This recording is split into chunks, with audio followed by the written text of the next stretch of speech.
Can't stop pacing. The old wooden floor creaks with every step, a constant reminder of how empty our house feels.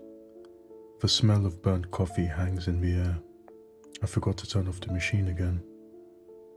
Outside, the wind blows through the trees, making the colourful autumn leaves dance. My name's John Prescott. I'm 42, teach history at the local high school, and right now I'm living every parent's worst nightmare. Our town, Pelham, is the kind of place you see on postcards. White picket fences, cute little shops, and a church so old it was around before America was even a country. Tourists love it here, especially in the fall when the trees turn all orange and red. But Pelham has its secrets. I should know. I spent years studying our town's history. There are stories that don't make it into the guidebooks. Whispers about Blackwood Forest that surrounds us. Strange things have happened there over the years. I never thought my family would become part of those stories. John, my wife's voice snaps me out of my thoughts. Sarah stands in the doorway, looking like she hasn't slept in days. To be honest, neither of us has. Anything new? I shake my head. Not yet. The police chief said they're bringing in some experts from Boston, but I don't finish the sentence. We both know what I'm thinking. Sarah sits on the couch, clutching her phone like a lifeline. I keep expecting her to call or text. I sit next to her, putting my arm around her shoulders. For a moment, we're quiet, both lost in memories of our daughter, Emily. Emily on her first day of school, all smiles and pigtails. Emily winning the science fair, grinning from ear to ear. Emily last week, laughing at my terrible jokes. Emily yelling that she hated me before running out of the door. I should have gone after her, I say quietly. Sarah squeezes my hand. We both thought she'd come back. She always did before. But not this time. Not after our stupid fight about a sleepover. Someone knocks on the door, making us both jump. I rush to open it, hoping against hope, but it's not Emily. It's Chief Parker, looking worried. John, Sarah, can I come in? We need to talk. In the kitchen, Sarah makes fresh coffee while I sit across from the chief. What's going on, Dave? I ask. Did you find something? He sighs, taking off his hat. Not exactly, but something's happened. You're not gonna like it. Sarah sets down 3 coffee mugs, hands shaking a little. Just tell us. We've had to stop the search parties in Blackwood Forest, he says. What? Why? I'm on my feet before I know it. Chief Parker holds up a hand. Please, sit down. There's more. I sit, feeling like the room is spinning. Sarah grabs my hand under the table. 3 of our volunteers have gone missing. The chief continues. Just vanished, like Emily. My mouth goes dry. That's not possible. But even as I say it, I remember the old stories I've read, the ones about people disappearing in the forest. There's something else, Chief Parker says, his voice low. Something strange happened last night. We found someone wandering at the edge of town, someone who went missing a long time ago. A chill runs down my spine. I think about the stories I've researched about people coming back, different. Suddenly, I feel dizzy. The kitchen seems to blur around me. For a split second, I think I hear Emily's voice, far away but clear. Daddy? Where are you? Then, everything snaps back to normal. The chief and Sarah are looking at me, worried. Are you okay? Sarah asks. I nod, but I'm not okay. Because in that weird moment, I saw something. A dark cave, and Emily was there, smiling, but something wasn't right about her eyes. We need to go back to the forest, I say, my voice shaky but determined. Now. Because whatever's happening in Blackwood Forest, whatever took my daughter, I have a feeling it's not over yet. The drive to Blackwood Forest is tense. Sarah sits behind me, her knuckles white as she grips the door handle. Chief Parker follows in his cruiser, lights flashing but sirens off. The last thing we need is to draw more attention. As we near the forest's edge, I spot something moving in the shadows. I slam on the brakes, causing Sarah to lurch forward. "John, what?" she starts. Then she sees it too. A figure stands at the tree line, unnaturally still. It's a man, or what used to be a man. His skin is pale, almost translucent in the fading light. But it's his eyes that make my stomach churn.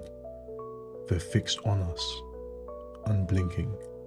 "Oh my God," Sarah whispers, her voice trembling. The man's head turns towards us. The movement is too smooth, like a camera panning. For a moment, he just stares. Then, as if pulled by some invisible force, he begins to walk towards the road, towards town. His gait is odd, each step precisely the same length as the last. Chief Parker pulls up beside us, rolling down his window. "Don't get out of the car," he warns. "We've seen this before. They can't seem to enter the town limits." As if to prove his point, the man suddenly stops at the faded "Welcome to Pelham" sign. He sways on his feet, looking confused. "What do you mean, they?" Sarah asks. "How many are there?" The chief's expression is grim. We've counted 7 so far, all missing persons from the last few decades, and all changed. I watch as the man paces along the invisible boundary, his movements becoming more agitated. What happens if they try to cross? "You don't want to know," Parker says quietly. But as the words leave his mouth, a police car rounds the corner, lights blazing. The new officer must not have gotten the memo about our town's strange new residents. He pulls over and steps out, approaching the agitated man. "Sir, are you alright? Do you need help?" What happens next will haunt my nightmares for years to come. The moment the officer's hand crosses the town line, the changed man lets out a sound. Not quite a scream, not quite a word, but something in between. His body goes rigid, every muscle tensing at once. He lunges at the officer, his movements a blur. Chief Parker is out of his car in an instant, shouting warnings, but it's too late. The changed man is grappling with the officer, trying to drag him across the line. His strength seems inhuman, his fingers leaving bruises wherever they touch. It takes 3 of them to finally subdue the man, dragging him back into the forest where he immediately calms, becoming almost docile again. The officer is shaken but alive. As the paramedics check him over, I overhear him muttering, "His skin, it wasn't right, like touching a mannequin, but alive." I turn to Sarah, seeing my own horror reflected in her eyes. "Emily," she whispers. "John, what if..." I grab her hand, squeezing perhaps too tightly. We don't know anything yet. Emily could still be okay. But deep down inside, a cold dread is settling in my stomach, because I remember the stories now. Stories I've dismissed as superstition and folklore. Stories of people returning from the forest changed, unable to rejoin society. What if the stories were true? What if whatever changed these people has my daughter? As twilight deepens, casting long shadows across the road, Chief Parker approaches our car. "We can't go in tonight," he says, his voice heavy with regret. "It's too dangerous in the dark. We'll start again at first light." I want to argue, to demand we go in now. Every moment we wait is another moment Emily is lost in that forest. But I know he's right. Blackwood Forest is treacherous enough in daylight. At night, it's a death trap. As we drive home, the trees seem to loom over us, branches reaching out like gnarled fingers. I can't shake the feeling that something is watching us from the darkness. That night, as Sarah finally falls into an uneasy sleep, I sit at my desk, poring over old town records. There has to be a pattern, some clue we've missed. My eyes burn with exhaustion, but every time I close them, I see Emily's face. Just as I'm about to give up, a name catches my eye. Elizabeth Proctor, age 9, missing for 3 days in 1793. Found in a cave, eyes unseeing, speaking words not of this earth. My heart races. A cave, just like in my vision. Outside, a wolf howls, long and mournful, but underneath that familiar sound, I swear I hear something else. A high keeling wail that raises the hair on the back of my neck. It sounds almost human. Dawn can't come soon enough. The forest looms before us, a wall of green and shadow. The morning mist clings to the ground, weaving between the trees like ghostly fingers. I take a deep breath, tasting the damp earth and decaying leaves on my tongue. Our search party is small, just me, Sarah, Chief Parker, and 2 of his most trusted deputies. No one else wanted to risk entering Blackwood after what happened yesterday. Stay close, Parker warns as we step past the tree line, and whatever you do, don't lose sight of each other. The forest swallows us whole.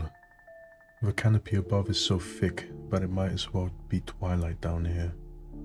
Our flashlights cut weak paths through the gloom. We walk for what feels like hours, calling Emily's name until our voices are hoarse. The forest seems to absorb the sound, muffling our cries.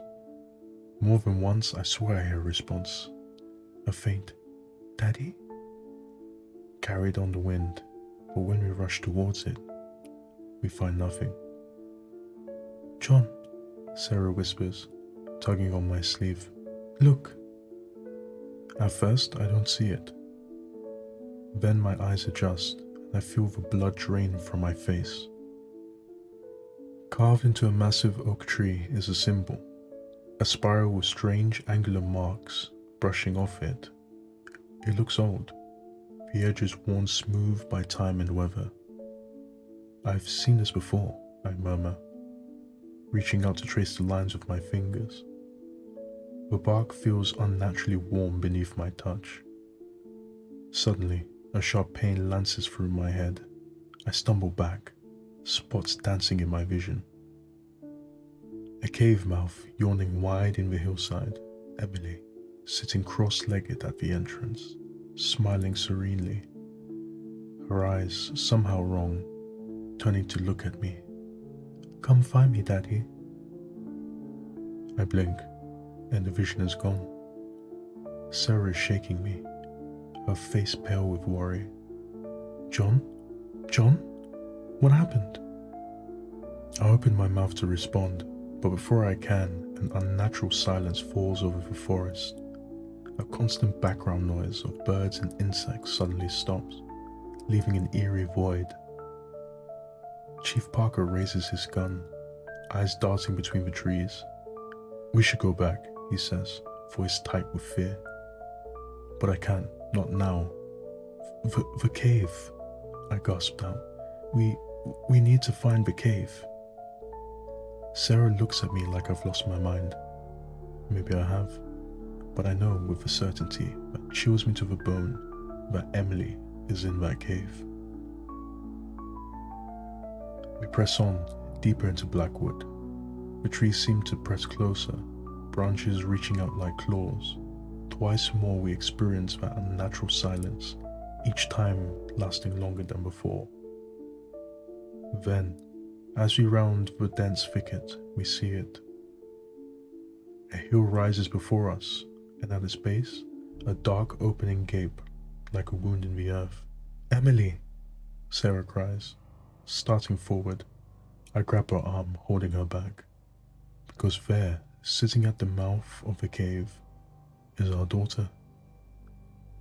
She looks just like she did the day she ran away. Same clothes, same messy ponytail. When she turns to look at us, my heart stops. Her eyes are wrong.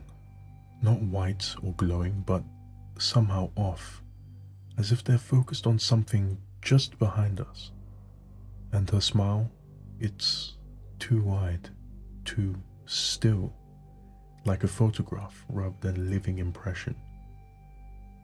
"You found me," she says, but her lips barely move. Her voice seems to come from everywhere and nowhere at once. "Emily," I choked out. "Baby, are you okay?" She tilts her head, the movement too smooth, like a puppet on strings. "Okay, I'm wonderful, Daddy. I've never been better." I take the step forward, but Chief Parker grabs my shoulder. "Wait," he hisses. "Something's not right." As if in response, Emily stands. Her movements are all wrong, too fluid, as if she's underwater. "Don't you want to come see?" she asks, gesturing to the cave behind her. "It's beautiful in here. You'll never want to leave." Sarah lets out a choked sob beside me. I squeeze her hand, trying to project a confidence I don't feel. "Emily," I say, fighting to keep my voice steady. "We need you to come home now, please." For a moment, something flickers in those strange eyes, a flash of our real daughter. Then it's gone, replaced by an expression of serene blankness. "Home?" The word is flat, emotionless. I am home. She takes a step forward, and in that moment, I notice something that turns my blood to ice. Emily's feet don't quite touch the ground. She's hovering, ever so slightly, above the forest floor. My vision blurs. Tears or terror, I'm not sure which. Because now we have a choice to make. Do we try to bring our daughter home, knowing what happened to the others who returned? Or do we leave her here, lost in whatever dark magic has taken hold of Blackwood Forest? As Emily takes another step towards us, moving in a way that's just slightly off, I realize with a sinking heart that we may not have a choice at all. The forest has her now, and it might not be willing to let her go. It's been 3 months since that day in Blackwood Forest. Life in Pelham has changed irrevocably. We've become a town of closed curtains and hushed whispers, eyes always darting to the tree line. Sometimes, in the pale light of dawn or the long shadows of dusk, we see her. Emily, or what she used to be Emily, standing at the edge of town. She never crosses the invisible boundary, never tries to enter. She just watches. Her appearance is almost normal now, but there's always something off. Sometimes she stands too still, not even swaying in the breeze. Other times, she moves in ways that defy natural motion, her limbs bending at impossible angles. But it's her eyes that haunt me the most, blank and unseeing, yet somehow all-knowing. Sarah spends most days in bed, lost in a fog of grief and antidepressants. I've thrown myself into research, poring over ancient texts and folklore, desperate for answers. The government has set up a discreet research facility on the outskirts of town.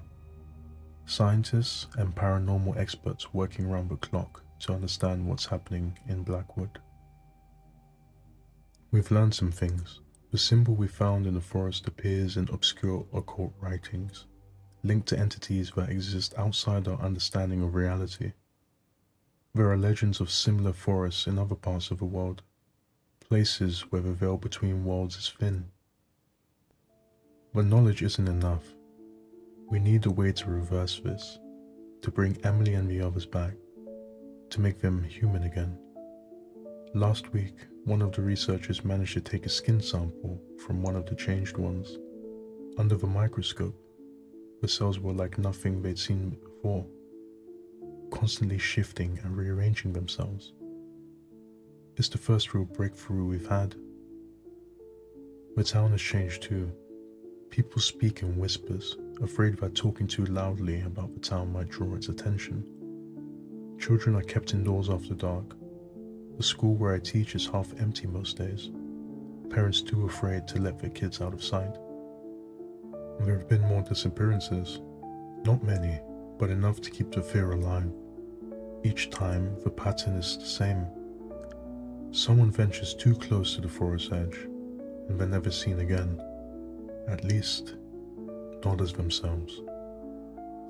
The changed ones, Emily included, have developed a routine. During the day, they retreat deep into the woods, but at night, they emerge, lining up along the town's borders. They never try to cross, never speak. They just stand there, watching, waiting. For what? We don't know. Is it possible to save Emily? To undo whatever the forest did to her? I have to believe it is, because the alternative, accepting that our daughter is gone forever, is too painful to bear. So we keep working, keep searching, keep hoping. And every evening I walk to the edge of town. I stand there as the sun sets, looking at the daughter who no longer recognizes me. Sometimes I swear I see a flicker of recognition in those alien eyes, a ghost of the smile I used to know.